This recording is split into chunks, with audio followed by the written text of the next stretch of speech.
fantasy, romance, and romantasy lately seems to have enemies to lovers in their trope lineup, only for the main characters to become like instant besties or start mind humping each other from the first look. As one of my favorite tropes of all times, I will not let it get slandered this way. So here are 6 fantasy romance books that I think perfectly encompass the enemies to lovers trope as it should be. Starting off with Heartless Hunter, the Crimson Moth duology is a bit of a fluffier romantasy duology, I will admit, but the absolute disgust our witch hunter has for witches in this world in general is anything but. So when the vapid socialite girl he's been seeing turns out to be the very intellectual, manipulative witch leading an underground rebellion that he's been hunting, I'll let you imagine how that goes. The Jasad Heir, our main characters are 2 rival heirs, except he and his father absolutely hate and promote the genocide of her people. His kingdom completely eviscerated her, so she's traumatized, she's in hiding, he doesn't really know who she is, but he is threatening to kill her only friends to keep her in line. The slow burns, because she fears and hates this man so much. Like, she knows that the second he discovers who she actually is, he would not hesitate to slaughter her.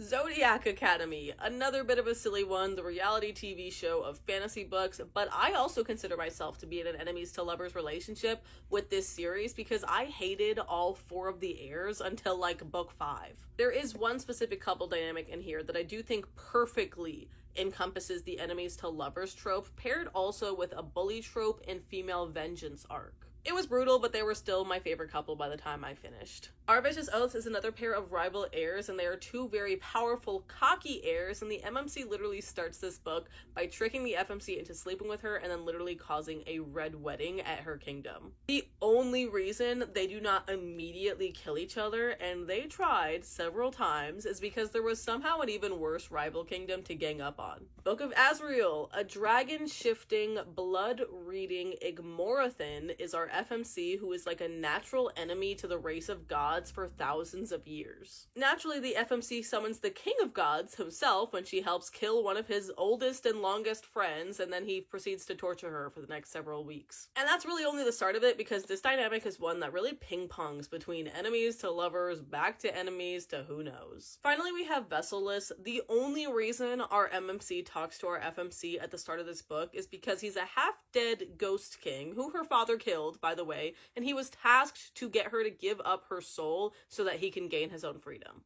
So lots of manipulation right off their bat, but everyone and their mother also kind of betrays the FMC constantly, so she doesn't really even give him the time of day at first. Definitely give these a read if you want true enemies to lovers in your fantasy romance stories, or let me know in the comments which ones I missed.